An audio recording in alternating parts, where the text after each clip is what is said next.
Hey baddies! Today we're talking about how to love yourself based on your favorite love language. Personally, I'm not gonna lie, I think love languages are kind of a scam. I do think people have their favorites, but I do think it's important to practice every single love language when it comes to a relationship with others or a relationship with yourself, because I'm gonna be real. If I'm in a relationship, you better be giving me all five, okay? I want gifts, I want words of affirmation, I want physical touch, I want acts of service and quality time. Quality time. And here's the thing, we're not always in a relationship, so we're not always gonna have someone to be giving us all of our love languages, right? So, which is why it is so important to love yourself and practice each love language when it comes to yourself. So, let's get into it. Starting off with the easiest one, gifts. Everyone deserves to treat themselves every once in a while. If you have a list of things that you've been wanting, make a list of those things and allow yourself to treat yourself. But make sure you have a list of things that are, relatively inexpensive, like your little coffee or little sweet treat order. And then have a list of bigger things that you can treat yourself to on holidays, like your birthday and Christmas, whatever. Some other things that will qualify for gifts are buying yourself flowers, maybe planning a trip, ordering takeout or taking yourself out for a nice dinner, investing in yourself. Oh my gosh, that is so important. Next, let's talk about physical touch, because I feel like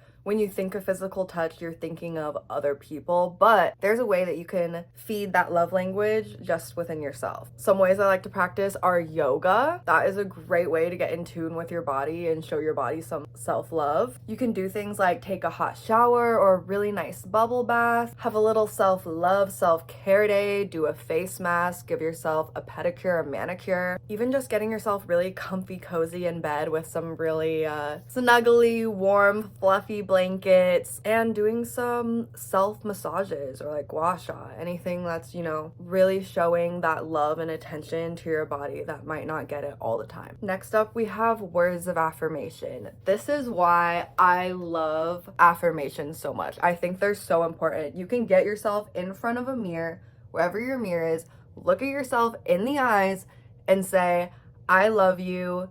You are beautiful, you are amazing, you are smart, you are talented. Whatever the words that you need to hear every day that you wish your mom or dad or partner was saying to you, say those words to yourself. And I promise it's going to make a world of difference. You're going to start viewing yourself in a whole nother light once you start believing the words that you're saying. And even if you don't believe them right now, the more you say them over time, you will start believing it. You are the only person that has the power to change the way that you think about yourself. Remember that. Other ways to practice are practicing gratitude. I love keeping a gratitude journal, or I have a gratitude jar for the year.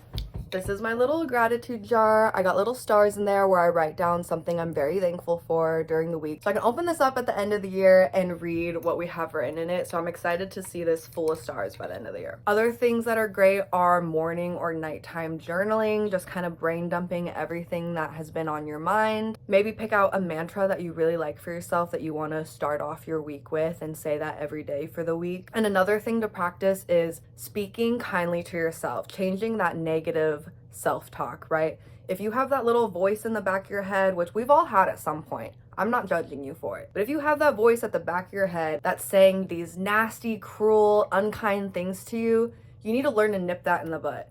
You do not deserve to talk to yourself in that manner. And if you need help thinking about it, think about it this way. Anytime those nasty thoughts come up, ask yourself, would I ever say this out loud to my best friend or the person that I love, my partner or my family member or my pet? Would I ever say these cruel things to them?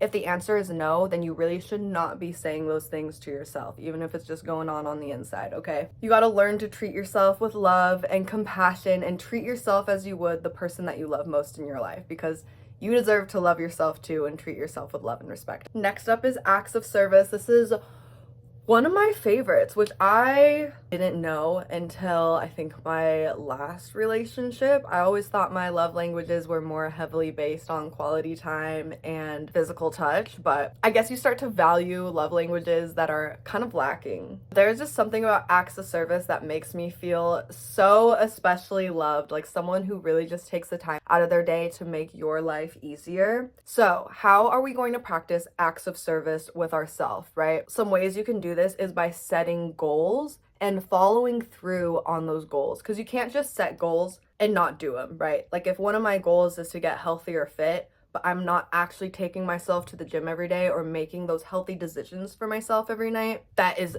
not an act of love. Like that that is just me being self-destructive to myself. If you set a goal and you don't actually do the things to hit that goal, you are disrespecting yourself.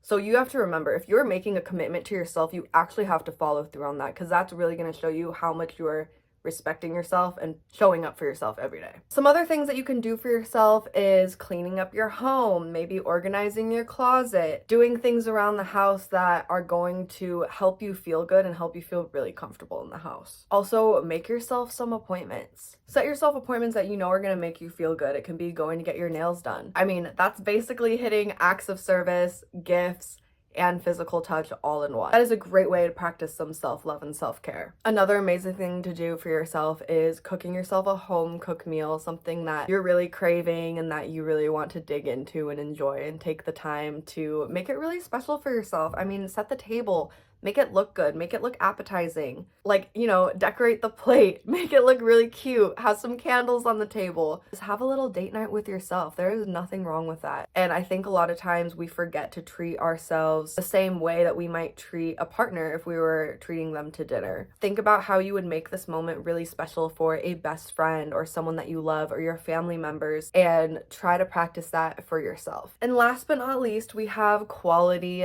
time. We all spend time with ourselves 100% of the day, every day. But how do we make sure the time that we're spending with ourselves is quality time, okay? We can meditate, we can journal, we can take some conscious time to go out and be in nature. Really try to have this time with yourself completely unplugged, without any background noise, without any scrolling on your phone, without anything that's going to distract you and take away from the moment, right? It's like when we go out with our friends, we keep our phone away in our purse. We're not taking it out during dinner. You have to learn to do that for yourself too. I would encourage everyone to give themselves at least an hour a day of unplugged time. Turn your phone off. When's the last time you turned your phone off? Let's be real, like completely off. Some things you could do is read a book, go on a nature walk, try something new, try a new hobby. You don't even necessarily have to be by yourself. You can go try a new group class or take an online course where you can try something new, get creative or get physical. I think it's so great to have both a physical and a creative hobby. Like that is something that's going to keep you really well-rounded and feed into our daily needs and desires. So I think that's it. I think we covered everything: physical touch, words of affirmation, gift giving, acts of service, and quality time. I hope that you remember to practice a little bit of self-love, practice a little bit of self-care, practice a little bit of self-respect, and remember that you are worthy of love every day. The love that you seek in others is already within you. So I hope you remember that you are a baddie, and let me know in the comment sections which of these that you try for yourself and how you feel after. Until next time, I love you and hope you have a beautiful day. Bye.